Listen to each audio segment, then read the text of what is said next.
Welcome to your beginner's guide to crypto. Today, we're demystifying crypto exchanges and how you can safely use them. Let's start with the basics. What exactly is a crypto exchange? A crypto exchange is essentially a digital marketplace.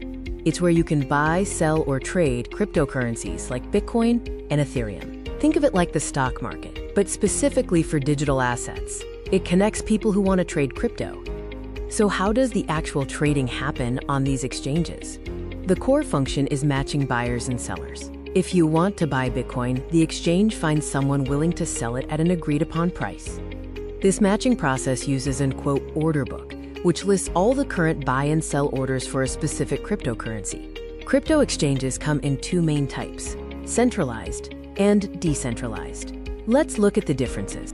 Centralized exchanges, or CEX, use an intermediary company, offering ease of use and features like customer support. They often require KYC for regulatory compliance. DEX platforms, on the other hand, have no intermediary. They allow peer-to-peer trading, giving you full control and self-custody of your crypto assets.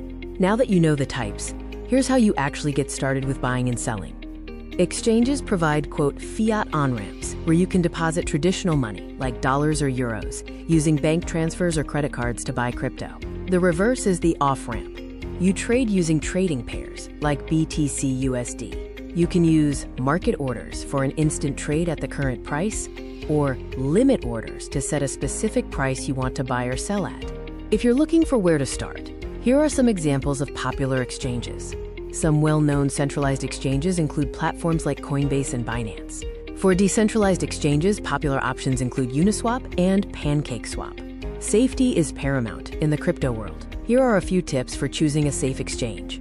Look for exchanges with strong security features like two-factor authentication, or 2FA, and cold storage for keeping most of their assets offline. Always research an exchange's reputation and check if they are regulated in your region. A long history and positive reviews are good indicators. Crucially, never ever share your private keys or seed phrase with anyone. These are the keys to your crypto wallet, and an exchange should never ask for them. You now have a solid foundation on crypto exchanges. Let's quickly recap what we've covered. We covered what exchanges are, the difference between CEX and DEX, how to buy and sell, and vital safety practices. Your next step is to choose a reputable exchange, set up 2FA, and make your first small trade. Happy trading, and stay safe.